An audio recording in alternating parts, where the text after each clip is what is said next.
Hello everyone, this is Priyanka Singh. इस video में मैं आपको बताऊंगी कि कॉची स्क्वायर्स इनइक्वालिटी क्या होती है एंड सेकंड ट्रायंगल इनइक्वालिटी क्या होती है एंड कैसे आप किसी भी तीन वेक्टर्स को कोलिनियर प्रूव कर सकते हैं। तो सबसे पहले बात करते हैं कॉची स्क्वायर्स इनइक्वालिटी की। सो इसके लिए आपको दो वेक्टर्स चाहिए होते हैं, vector A and vector B. ये मैंने एज्यूम किया है कि vector A and vector B are the two vectors. Then the Cauchy Schwarz inequality होती है आपकी ये, this is modulus of dot product of vectors A and B is less than equals to mod of a, that means magnitude of vector a and magnitude of vector b। इस तरह से होता है ये आपका कॉची स्क्वायर्स इनइक्वालिटी। इसको prove करते हैं। इसका प्रूव करने के लिए सबसे पहले मैं एज्यूम कर लेती हूँ कि अगर आपका vector A and vector B दोनों ही अगर जीरो वेक्टर हैं या फिर दोनों में से कोई एक आपका अगर जीरो वेक्टर है तो ये इनइक्वालिटी क्या होगी। तो आप देखिए, सबसे पहले मैं मान लेती हूँ if vector A is zero vector और vector B is zero vector. दोनों हो सकते हैं या फिर दोनों साथ में भी हो सकते हैं जीरो। तो आप सिंपली देख सकते हैं कि मैग्नीट्यूड जीरो वेक्टर का जीरो होता है तो ये आपका जीरो हो जाएगा एंड मैग्नीट्यूड आपका जब जीरो से किसी नंबर से मल्टीप्लाई होगा तो अगेन जीरो हो जाएगा। ठीक है, और यहाँ पे देखिए डॉट प्रोडक्ट आपको निकालना है vector A and vector B का। अगर कोई भी एक वेक्टर जीरो वेक्टर होता है तो उन दोनों का डॉट प्रोडक्ट भी जीरो आता है। तो आप कह सकते हैं कि magnitude of dot product of A and B is equal to 0 and equal to magnitude of A and magnitude of B। ठीक है, तो ये इनइक्वालिटी ट्रू हो गई if vector A is zero vector और vector B is zero vector. अब second case हम assume करते हैं if vector A is not equal to 0 and vector B is also not equal to 0। Okay, इस तरह से लिख सकते हैं। अगर आप नहीं चाहते हैं तो आप ऐसा लिख लीजिए vector B is not equal to zero. So zero vector नहीं लेना है तो हम ऐसा भी ले रहे हैं कि जिसका मैग्नीट्यूड जीरो ना हो। ओके, तो ये हमने एज्यूम कर लिया कि vector A and vector B are the two vectors whose magnitudes are non zero. तो आप इस इनइक्वालिटी को कैसे प्रूव करेंगे? तो आपको पता है कि डॉट प्रोडक्ट वेक्टर्स का क्या होता है। So dot product of vector A and vector B can be written as magnitude of vector A, magnitude of vector B and cos theta, where theta is an angle between the vector A and B। ठीक है, आप बहुत अच्छे से जानते हैं ये dot product की डेफिनेशन है दो वेक्टर्स के लिए, जिसको मैंने इसके पहले वीडियो में भी एक्सप्लेन किया था। तो ये आपको पता है। इससे आप देखिए, अगर हम cos थीटा की वैल्यू निकालें इस इक्वेशन से, so cos theta will be vector A vector B dot product and divided by magnitude of A magnitude of B। ये आपका डॉट प्रोडक्ट है वेक्टर्स का and this is simple multiplication of two magnitudes. Magnitude आपका scalar quantity होता है, तो दो numbers को आपको यहाँ मल्टीप्लाई करना है, यहाँ दो वेक्टर्स को करना है। सो वेक्टर्स हमेशा डॉट प्रोडक्ट से मल्टीप्लाई करते हैं या क्रॉस प्रोडक्ट से।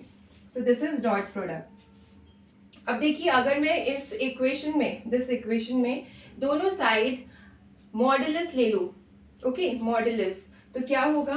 This is mod of cos theta, this is mod of A dot B, और ये तो आपका पहले से मॉडुलस है, मींस मैग्नीट्यूड है, तो इसमें मॉड लगाने से कोई चेंज नहीं आएगा, तो मैं इसको ऐसे ही लिख देती हूँ। ओके, ये हो गया। अब आप देखिए cos थीटा जो होता है, cos theta this is a trigonometric ratio. इसका जो आपका रेंज सेट होता है वो आप बहुत अच्छे से जानते हैं। इसका लिंक मैं दे दूंगी किसी वीडियो में जिसमें मैंने ये एक्सप्लेन किया है कि रेंज आप कैसे ट्रिग्नोमेट्रिक रेशियोज का निकालते हैं। सो cos थीटा का जो रेंज होता है that is closed interval -1 to 1। Okay, closed interval -1 to 1। तो मैं यहाँ लिख देती हूँ cos थीटा का रेंज आपका होता है -1 to 1। सो अगर आप मॉडुलस देखेंगे, modulus of cos theta, so that is always less than equals to 1। ठीक है, ये क्या होगा आपका लेस देन इक्वल्स टू 1, क्योंकि मॉडुलस देख रहे हैं तो नेगेटिव वैल्यूज भी पॉजिटिव हो जाएंगी, तो ये -1 की जगह आपका +1, तो ये आपका जो होगा mod of cos theta that is always less than equals to 1। Clear? तो मैं इसका यूज यहाँ कर रही हूँ, सो मैं इसको ऐसा लिख सकती हूँ। अगर आप चाहें तो पहले इसको चेंज कर लीजिए, लेफ्ट साइड को राइट साइड में ले आइए, सो सिंपल हो जाएगा थोड़ा लिखना। ये किया and this is mod of cos theta. Clear? मैंने ये क्वांटिटी यहाँ लिख दी, दिस क्वांटिटी को यहाँ लिख दिया। अब आप लगाइए cos theta, mod of cos theta is always less than equals to 1, ये है इस वजह से।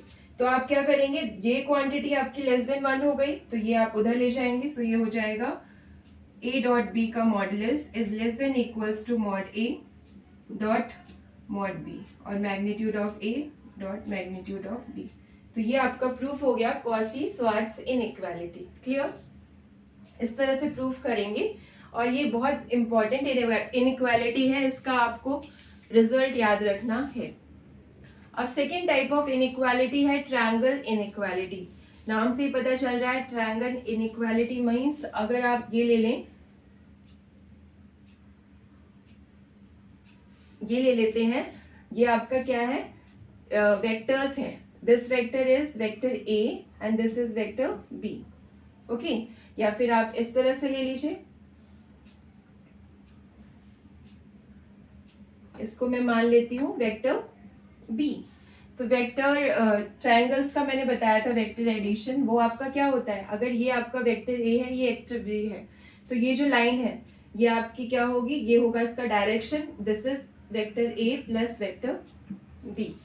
ओके, तो आपने क्या प्रूव करना है कि कोई भी दो अगर वेक्टर्स हैं, for any two vectors, vector a and vector b, the sum of vectors और उसका modulus means magnitude is less than equals to modulus of a plus modulus of b और magnitude of a plus magnitude of b। इसको prove करने के लिए मैं ले लेती हूँ a plus b modulus whole square. Okay, तो देखिए इसमें भी दो केस बन जाएंगे आपके। पहला केस होगा अगर a और b, vector a is 0 vector और वेक्टर b इज 0 वेक्टर, अगर ये फर्स्ट केस होगा आपका, जैसे इसमें किया था, first case is vector a is 0 vector और वेक्टर b इज 0 वेक्टर, तो आप देख सकते हैं सम ऑफ वेक्टर्स निकालना है। ओके, अगर ये दोनों ही 0 हैं तो ये 0 वेक्टर हो जाएगा और यहाँ पे भी ये 0 वेक्टर हो जाएगा, तो इक्वल हो जाएंगे इनइक्वालिटी। अगर एक 0 है तो आप देख सकते हैं अगर ये 0 है तो ये आपका आ जाएगा रिजल्टेंट, और यहाँ पर ये 0 हो जाएगा, मैग्नीट्यूड ऑफ 0 वेक्टर इज 0, और आपका रिजल्टेंट अगेन आपका क्या आ जाएगा, मैग्नीट्यूड ऑफ b वेक्टर। तो आप देख सकते हैं अगर ये कंडीशन है तो ये इनइक्वालिटी क्या है, true. If this is equals to 0 or this is equals to 0, then inequality holds। बहुत इजीली होल्ड कर रहा है, आप जस्ट पुट कर दीजिए। सबसे पहले दोनों वेक्टर्स को 0 ले लीजिए, तो आप देख सकते हैं कि 0 वेक्टर आ जाएगा लेफ्ट साइड में एंड राइट साइड में भी मैग्नीट्यूड आपका 0 आ जाएगा। सो दोनों तरफ 0, दैट मीन्स इक्वल ये वाला हो गया ट्रू। ओके, और अगर एक वेक्टर 0 होगा, सो आप देख सकते हैं 0 वेक्टर को जब b वेक्टर से ऐड करेंगे तो आपको b वेक्टर मिलेगा और b वेक्टर का मैग्नीट्यूड निकाल लेंगे। यहाँ पे देखिए ये 0 वेक्टर का मैग्नीट्यूड 0 हो जाएगा और ये आपका फिर से क्या आ जाएगा, b वेक्टर का मैग्नीट्यूड। तो ये सेम होंगे अगर आपका ये कंडीशन है। ओके, अब हम नेक्स्ट कंडीशन प्रूव कर रहे हैं, if a vector is not equals to 0 and b vector is not equals to 0। इसके लिए हम ये कंडीशन अब प्रूव करेंगे, तो आप वही ले लेंगे, मॉडुलस भी ले लेते हैं। This is very strong condition, ये आपकी स्ट्रॉन्ग कंडीशन कहलाती है। ओके, ए वेक्टर तो 0 होगा ही नहीं और साथ में आपका उसका मैग्नीट्यूड भी 0 नहीं लेना है हमें। ओके, उस कंडीशन में आप ये इनइक्वालिटी प्रूव करना चाह रहे हैं। तो देखिए इस इनइक्वालिटी को कैसे प्रूव करेंगे, थोड़ा सा यहाँ क्लियर लिख देते हैं। Second condition is if modulus of a is not equals to 0 and magnitude of vector b is not equals to 0. Okay, then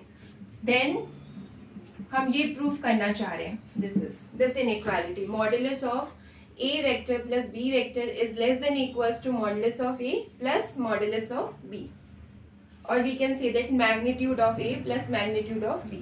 तो हम सबसे पहले इसका स्क्वायर ले लेते हैं. ओके, स्क्वायर ले लेते हैं. तो आप देखिए स्क्वायर मीन्स क्या हो गया, ये आपका vector A plus vector B का होल स्क्वायर. ये लिख सकते हैं. क्यों? बस मैंने ये मॉडुलस को हटा के ब्रैकेट लगा दिया है. ये आप कर सकते हैं क्योंकि मॉडुलस क्या करता है, नेगेटिव नंबर को पॉजिटिव करता है. ओके, तो यहाँ पर देखिए मैंने क्या किया, स्क्वायर किया है, तो स्क्वायर में तो ऑलरेडी नेगेटिव नंबर पॉजिटिव हो ही जाता है, तो आप ऐसा कर सकते हैं. ओके, अब यहाँ पे मैं क्या लिख दूंगी, इसको 2 टाइम्स लिख दूंगी, vector A plus vector B dot vector A plus vector B.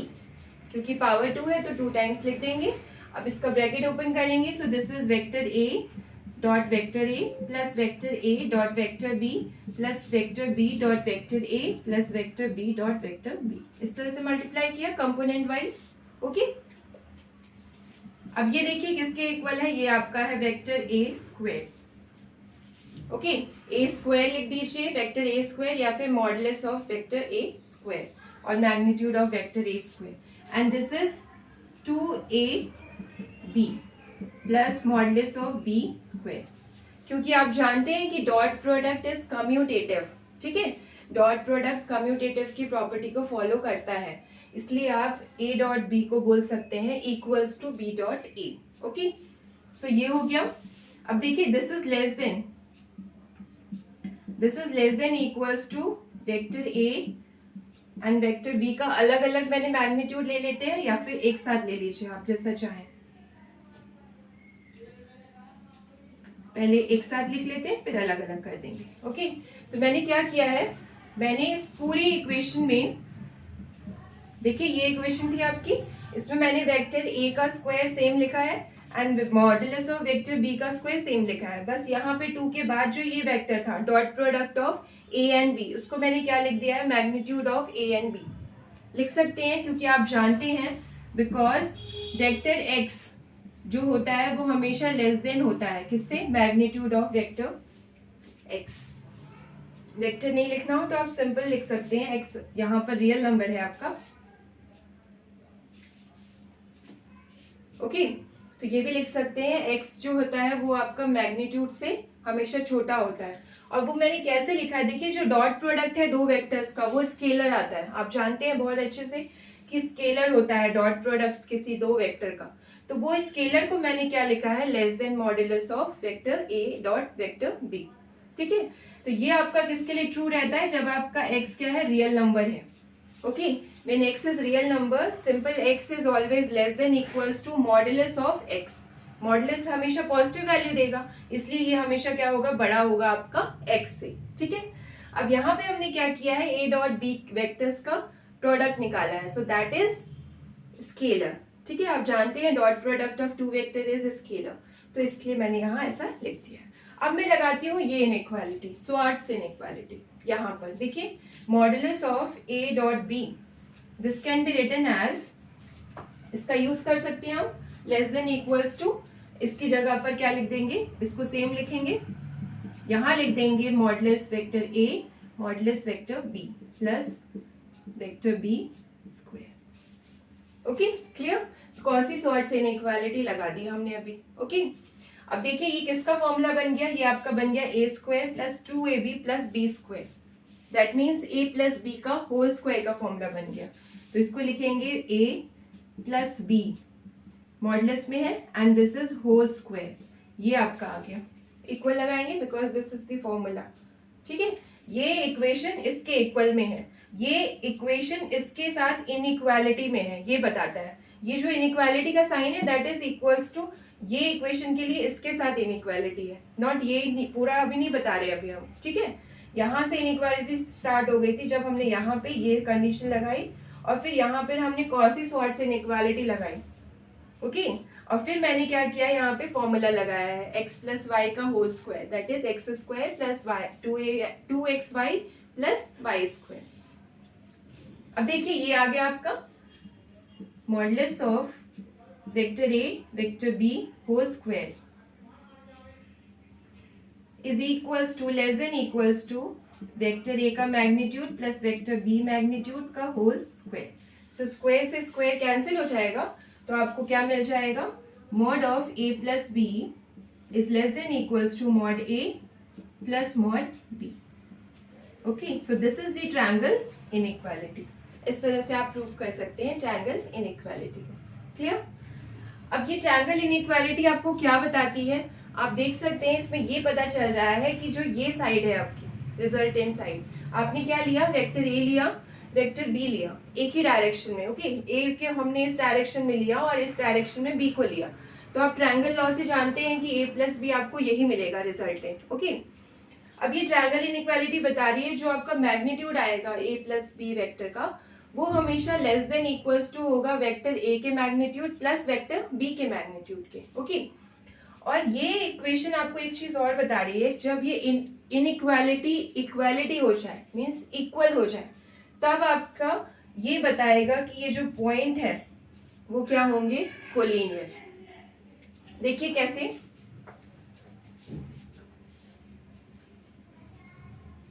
जैसे ये मैंने ले लिया A, this is B, this is C।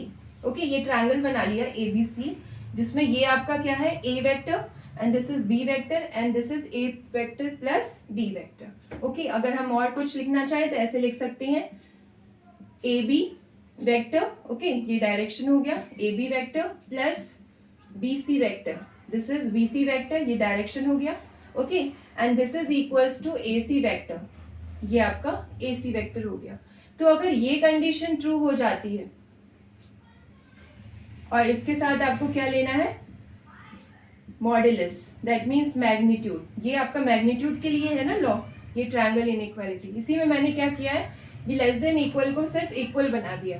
ठीक है, तो ये आपका क्या हो गया, vector A B plus vector B C magnitude plus equals to magnitude of vector A C. अगर ये चीज फॉलो होती है, that means that is this implies A, B, C are collinear। इसका मतलब है कि जो ये पॉइंट्स हैं A, B, C, these are collinear points।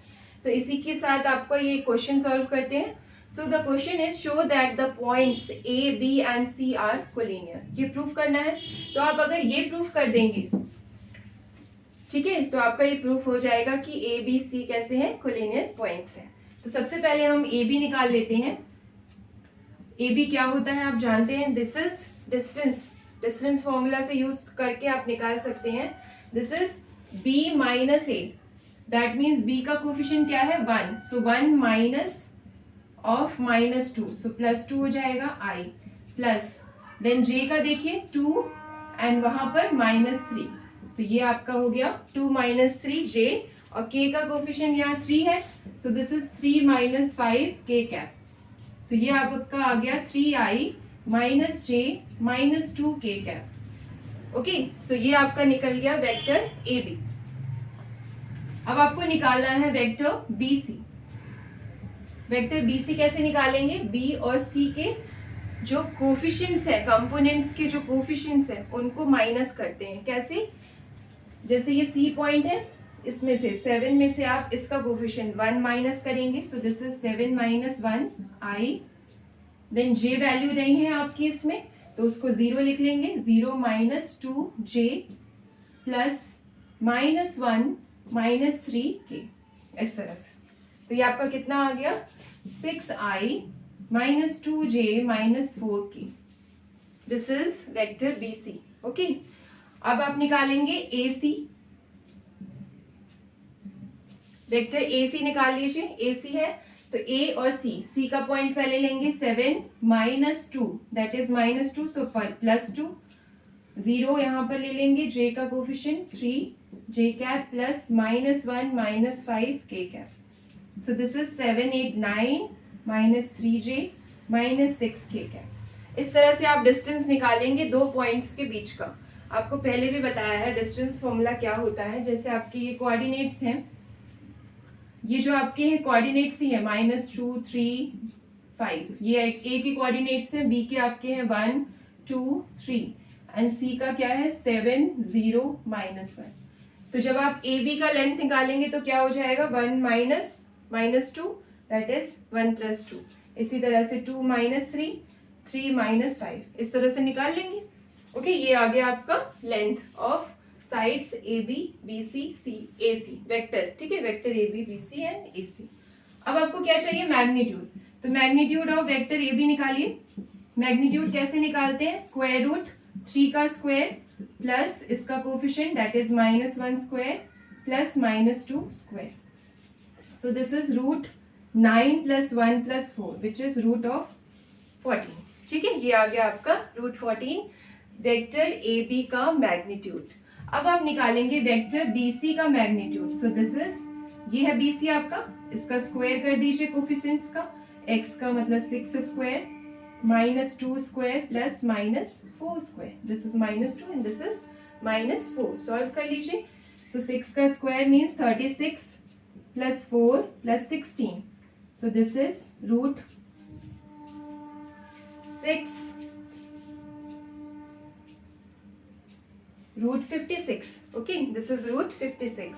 अब नेक्स्ट निकालेंगे रूट, आप निकालेंगे magnitude of vector A C which is square root 9 square plus -3 square plus -6 square. So this is 81 + 9 + 36 and this is equals to root 6 9 10 6 carry 1 8 9 10 root 126। ठीक है, अब आपको क्या check करना है कि इनका स्क्वायर इक्वल होना चाहिए।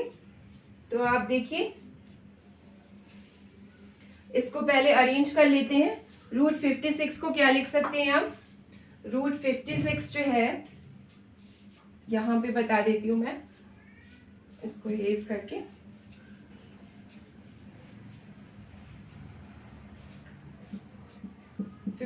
को देखेंगे तो आप देखेंगे 4 1 = 4 4 4 = 16। ओके, सो ये आ रहा है आपका 4 और इसको 4 को आप लिख सकते हैं एक तरह से 2 से कर लीजिए, या तो 2 2 = 4 2 8 = 16 2 1 = 2 2 4 = 8। तो आप ये रूट 15 को 56 को लिख सकते हैं 2 रूट 14। ओके, एंड 126 का निकालेंगे तो ये हो जाएगा 2 6 = 12 2 3 = 6 3 2 = 6 3 1 = 3 3 7 = 41। सो दिस 3 कॉमन, ये 2 3 है आपके रूट के अंदर, तो ये बाहर आ जाएगा। तो क्या बचेगा 3 रूट 14। ओके, तो आप देख सकते हैं कि A B plus B C, magnitude of vector A B plus magnitude of vector B C is equals to magnitude of vector A C. Equal है क्योंकि वो रूट 14 है, दिस इज 2 रूट 14, ऐड करेंगे तो 3 रूट 14 हो जाएगा। इसका मतलब therefore A B C, points A B C are collinear. इस तरह से आप प्रूव करेंगे पॉइंट्स को कोलिनियर। ठीक है, अगर आपका ट्रायंगल जो लॉ है, ट्रायंगल इनइक्वालिटी है, उसमें इक्वल साइन मिलता है, दैट मीन्स इस तरह से, तो आप शो कर सकते हैं कि जो पॉइंट्स हैं, गिवन पॉइंट्स हैं, वो क्या है, कोलिनियर है। ओके, अगर कोई डाउट रहता है तो प्लीज कमेंट करिए। Thank you.